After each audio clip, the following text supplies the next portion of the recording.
No. Other way. Go up. Up. No, that's down. Go up. No, left. Lawson. Hi, kids. I'm Lawson.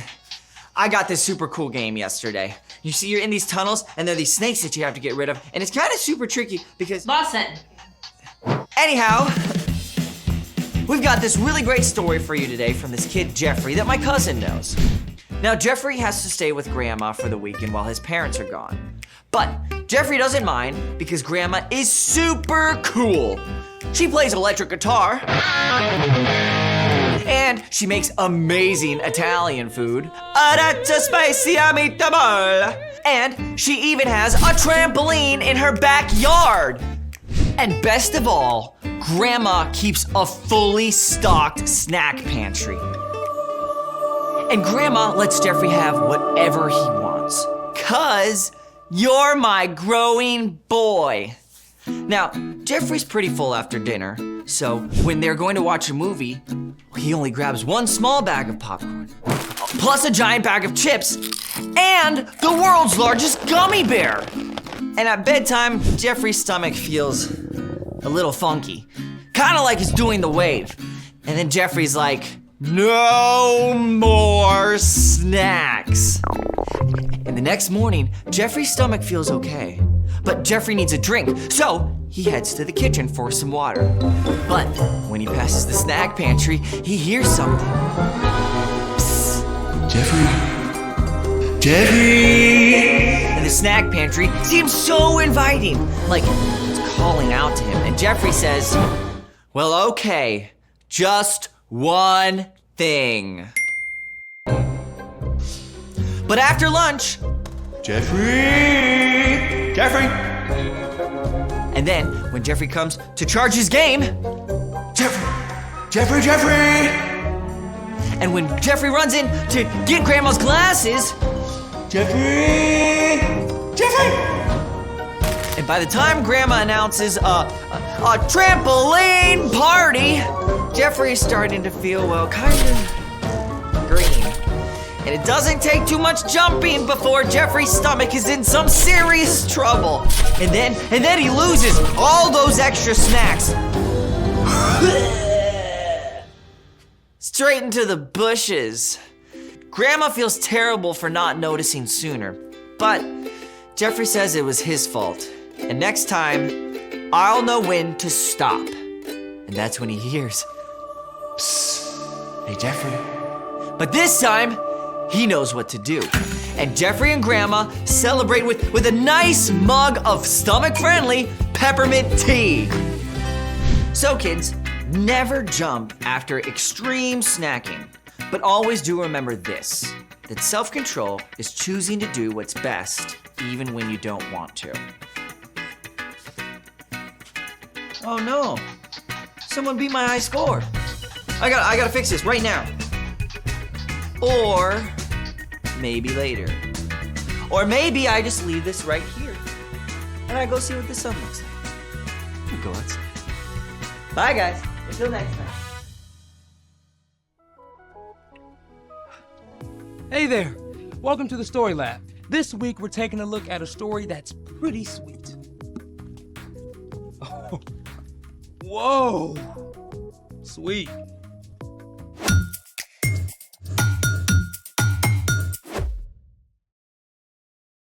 Hey, I'm Carter. And I'm Zeke. This month, we're talking about how we can trust God to help us do what's best. I trust that you have a reason for a gallon of honey. Yeah, I ordered it for the first aid kit. First aid kit? That makes 0 sense. Actually, honey has antibacterial properties. It can kill bad germs and keep a wound or burn from getting infected. So instead of a Band-Aid, it's honey aid. Yeah, pretty much. Little problem though. Yeah, see, I thought I ordered a tiny jar to fit it inside the kit. Well, what are we gonna do with all this honey? Well, I can only think of one thing. Honey challenge! First challenge. Honey once created a complex mystery for some French beekeepers. I hope we don't need to know any French. I know some ratatouille, soufflé, escargot. Okay. In 2012, beekeepers in the Alsace region of France discovered that their bees were producing green and purple miel, or honey. Your challenge is to tell us why in 2 sentences. Wait, that's it? Don't we at least get multiple choice or something? Nope. The bees must have been getting pollen from purple flowers. Don't they do that anyway? Well, The bees were so cold they turned purple, and so did their honey? that's just ridiculous. What about the green? Okay, fine. The bees infiltrated the story lab and took a bunch of our food coloring. Well, we certainly use enough around here. Yeah. Is that your final answer? No! Yes! Incorrect! It turns out the bees had been visiting a nearby factory that was processing waste from production of some well-known bite-sized candies in colorful shells. What? Sounds as though the bees like these even more than you do. Put down the colorful candies. This is not the colorful candy challenge. This is the honey challenge. I thought we were done. No, it's time for your second challenge, creating honeycomb. Creating honeycomb, I don't think I'm cut out to be a bee. It's tasty, edible, honeycomb candy. On second thought. The pipe! Heads up! Oh, there's another one. There's 2. And another. I got honey and water. This one says sugar and baking soda. These sounds like ingredients. Yeah, but what's it for? Remember he said the honeycomb challenge. Oh. Oh, this. Okay. What's it say? Oh, it's the recipe. Oh, perfect. Okay, let's set up. Yeah. Hey, honeycomb candy is pretty simple. Oh yeah, what's the recipe say? It says step 1, mix a cup of sugar, 2 tablespoons of water, and 2 tablespoons of honey in a large pot. That's it? Yeah. Perfect. All right. And that's the sugar, okay. Then the water. There we go. And then the honey.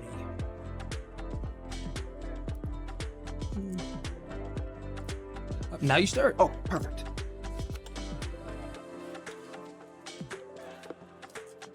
Here you go.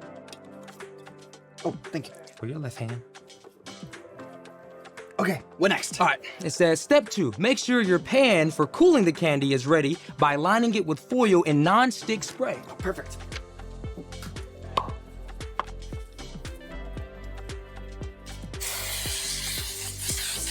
Step 3, get a grown-up to help you heat up the mixture. It needs to reach exactly 300 degrees. And 300. Now's the fun part. And the sciencey part. Step 4, take 2 teaspoons of baking soda and stir it into the heated mixture.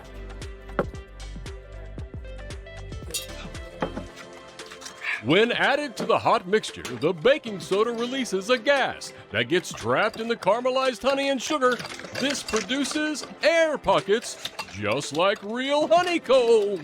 Now I see why we needed a large pot. You got the pan ready? Yes.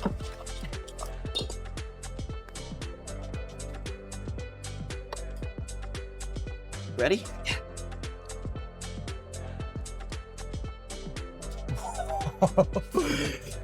Okay. All right. When can we eat? in a couple of minutes. But while we wait, it's time for... The story before the story. Today we're in the book of Proverbs, which is a collection of wise sayings, many from King Solomon. Solomon became king at a very young age. He was worried about leading an entire nation with so little experience. One night, God spoke in a dream and told Solomon that he could have any gift he wanted. Solomon could have asked for money or power. But instead, Solomon asked God for wisdom so he could be the best leader for his people. God listened and honored Solomon by making him the wisest man on earth. Many of the things Solomon learned and said were written down, together with other wisdom. The sayings, called Proverbs, are short sentences or stories that help people make wise decisions in their everyday lives. Which is where our story starts. Take it away. Hey everyone, I'm Brian, and I love Proverbs for a lot of reasons. Most of them are super short and to the point, and some of them are pretty awesome word pictures. Take today's verse from Proverbs 25:16. If you find honey, eat just enough. If you eat too much of it, you will throw up. In Solomon's time, people didn't have much sugar of any kind, so finding wild honey was a big deal. It was probably tempting to just eat the whole thing. Most of us really like sweet things too. Our brains are wired for it. Say your dad makes some awesome fluffy pancakes with butter melting all over. You're probably gonna squeeze out a little honey or maple syrup to drip down the sides. Yum. But you take that honey jar and keep squeezing.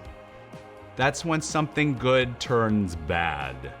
We all know what's gonna happen if you eat that entire plate of pancakes with a whole jar of honey, right? Ugh. Your stomach is gonna stage a rebellion. And everything that's down there is gonna come up and out. We don't need a reenactment. Too much of a good thing is too much. And Solomon's wisdom goes for any good food. Cookies, cake, candy, ice cream, pizza, lasagna. Eating one serving of those things tastes mighty great, but if you don't know when to stop and just keep eating, you're gonna make yourself sick. Even something super healthy like water can overload your system if you drink way too much, way too fast. But Solomon wasn't just talking about food. See, God delights to give us good things. God wants us to enjoy them. But any good thing can get out of control and cause trouble if you don't know when to stop. Think about the sun. One of my favorite things in the world is time at the pool or the beach. The water, the bright sunshine, maybe sand castles. But if you stay out too long, especially without reapplying sunscreen, your skin may be pretty painful the next day. Or maybe your thing is video games. When you're playing your favorite game, you feel like you're on top of the world. Yeah, you just can't wait to beat the next level. Boop, boop, boop, boop, boop, boop. And the next one after that. Boop, boop, boop, boop, boop, boop. But if you don't take breaks boop, boop, boop, boop, boop, and spend some time in the real world, boop, boop, boop, boop, boop, you're gonna feel grumpy boop, boop, boop, boop, boop, boop, and jumpy, and even end up with eye strain or a headache. It could even be something as simple as riding your bike. It feels great when you pick up speed with the wind rushing in your face, but you go too fast and it's super easy to lose control and meet the ground way harder than you meant to. Knowing when to stop and actually stopping are not always easy.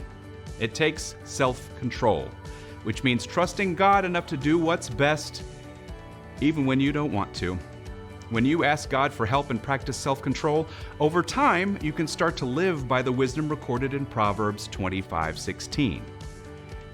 If you find honey, eat just enough. If you eat too much of it, you will throw up. That is the end.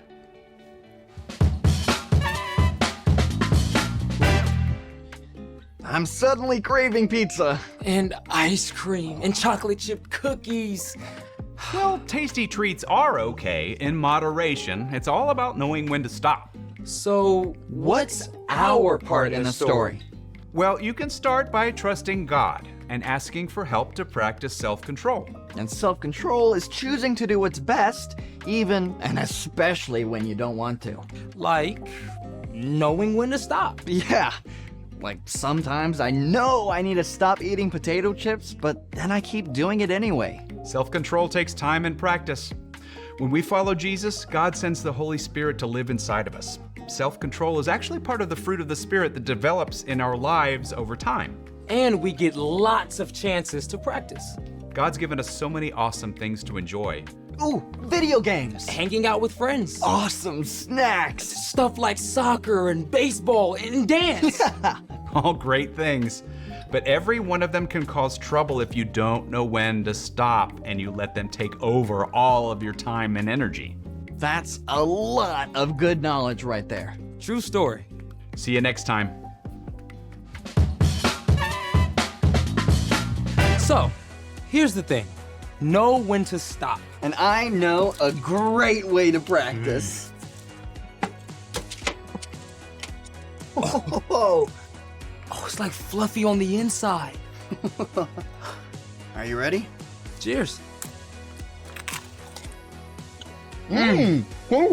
Delish.